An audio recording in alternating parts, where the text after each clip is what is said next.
This episode is brought to you by Nordstrom. For 125 years, Nordstrom has been part of your story. The stylist who found the perfect outfit for your big interview. The first pair of walking shoes for your 1-year-old. The tomato soup you shared with your sister at the cafe. These are the moments that make Nordstrom, Nordstrom. Big or small, we're here for all of it. Celebrating 125 years with new moments still ahead. Discover it all in Nordstrom stores and at Nordstrom.com. Your favorite friend group is back. FX's Adults follows 5 roommates living in New York, leaning on each other to navigate love, work, friendship, and family, while tackling pressing questions of your 20s like, what if the person who inherited your fake ID is cooler than you ever were? Why does being around your family make you regress into your worst self? And how do you tell your roommates that you have other friends? FX's Adults. All episodes now streaming on Hulu. This is Optimal Relationships Daily. Am I a Good Enough Parent? By Dr. Jack Stoltzfus of ParentsLettingGo.com. Being a parent is one big guilt trip. Parents are the guiltiest segment of our population. We put much pressure on ourselves to be excellent parents, but our kids often don't live up to our aspirations. Comparisons to other parents on or outside social media cause us to wonder where we've gone wrong. In one study, only 3% of parents thought they were excellent parents. I still need to meet those 3% of parents. Maybe they're out there. I'm not in that 3%, but I consider myself a B+ or A- father. I could have done better and expressed this apologetically to my 3 kids. They know I love them and always will. And I believe they know I will be there for them if they struggle or need me. On the other hand, I could have been more proactive and done more one-on-ones with them than I did. It's easy to go to their games, plays, and programs, but taking special one-to-one time with each takes intentional effort, but has a big payoff and cherished memories. By the way, finding unique connections with our kids is never too early or too late. I don't beat myself up about my failures as a parent, and think I was a good enough parent that my kids could experience the love and structure that would enable them to become responsive adults. Striving for perfection, or even excellence, is a recipe for a life of guilt. Don't strive for perfection in your parenting, because your kids will also believe they must be perfect. That represents a double whammy for kids striving to be perfect for themselves and their parents. Dr. Donald Winnicott, a psychoanalyst, coined the phrase good enough parenting to indicate that we don't have to be perfect parents to raise healthy kids. He suggested that as little as 30% of the time spent meeting the child's needs is sufficient to create happy, well-attached children. I'm still trying to figure out where he came up with the 30% and have yet to see specific research to support this. But the takeaway is that we can fall short of perfect parenting and still raise healthy children. I don't work with parents who don't love and want the best for their children. Sometimes parents want too much and give too much to their children. Children deserve and demand our attention and responsiveness, but not at the expense of the parents meeting some of their needs. We've become a society of children come first, much different than the one I grew up in that had a mentality of children are to be seen and not heard. Neither of these approaches will yield the best results, and the children come first mentality has contributed to an attitude of entitlement that was less true of past generations. Good enough and imperfection during parenting of young adults. This thought of our imperfections or mistakes can often arise when our kids become young adults and take paths different than the ones we expected. We can mistake a difference in careers, lifestyle, and values as wrong, or a sign of parental failure, rather than just different. My mother used to say, "Where did we go wrong that your beliefs are so different than what we taught you?" I'm sure many of you have debated different values, religious and political beliefs, careers, lifestyle decisions, etc. These differences make for rich Thanksgiving dinner conversations, and these gatherings are so important to say we are still a family that loves each other, even though we may think we live in different worlds. With the transition period of adolescence into young adults, we need to adopt some different perspectives.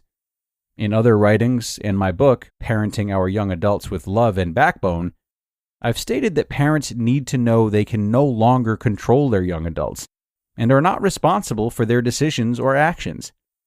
Overparenting, control and caretaking, discourages independence and critical skill attainment, leading to depressive and anxious symptoms, greater alcohol use, lower educational achievements, and more social and relational issues.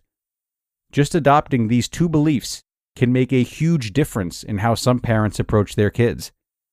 Parents cannot control their young adults, but they can influence them. And the qualities that lead to being influential include adopting the following perspectives and actions. First, it is a recognition that parents love their kids and want them to be happy, self-sufficient, and independent. But young adults also love their parents and want happiness and self-sufficiency. Understanding this acknowledges that we are all on the same page, although the how of getting to happiness and self-sufficiency may differ. Second, Winnicott suggests parents may be less responsive as children grow older. I'm afraid I have to disagree. Parents should continue to be responsive, but shift from a caretaking type of responsiveness to responding in ways that promote greater independence and responsibility. Sometimes parents who all at once back off, avoid interactions, and resist suggestions can cause a sense of abandonment and neglect. And some of these adolescents or young adults will act out to re-engage their parents. Third, we must shift from our expectations and aspirations for our kids to their aspirations. This shift is challenging for parents whose young adults are taking a radically different life path. But we have to let go and acknowledge that they are not clones of us or our desires, and respect them as unique individuals. Finally, if we are plagued with guilt, we must learn to apologize and let go of the past. And in doing so, we teach our kids to do the same. Similarly, we need to forgive. Forgive ourselves for not being perfect parents, and forgive our kids for decisions or actions we don't support. Parent Report Card. In the last chapter of my upcoming book, The Launch Code, I recommend developing a report card and measuring our parenting against certain practices. Although we want our children to be happy, successful, and independent, and see us as good enough parents, we can't give them our report card. We have to measure our parenting as demonstrating love, being consistent with our principles, and being likely to increase responsible independence in our kids. You just listened to the post titled, "Am I a Good Enough Parent?" by Dr. Jack Stoltzfus of parentslettinggo.com. This episode is brought to you by Nordstrom. For 125 years, Nordstrom has been part of your story. The stylist who found the perfect outfit for your big interview. The first pair of walking shoes for your 1-year-old. The tomato soup you shared with your sister at the cafe. These are the moments that make Nordstrom, Nordstrom. Big or small, we're here for all of it. Celebrating 125 years with new moments still ahead. Discover it all in Nordstrom stores and at Nordstrom.com. Your favorite friend group is back. FX's Adults follows 5 roommates living in New York, leaning on each other to navigate love, work, friendship, and family, while tackling pressing questions of your 20s like, what if the person who inherited your fake ID is cooler than you ever were? Why does being around your family make you regress into your worst self? And how do you tell your roommates that you have other friends? FX's Adults. All episodes now streaming on Hulu. And a big thank you to Dr. Jack for yet another insightful write-up from him. Definitely some critical reminders for parents today. Reminders that I think are important to hear time and time again. It's just so important to give ourselves grace as parents and allow ourselves room to mess up, because everyone wants to do parenting right. There's a lot of self-induced and societally induced pressure, and these expectations are simply too much to meet in full.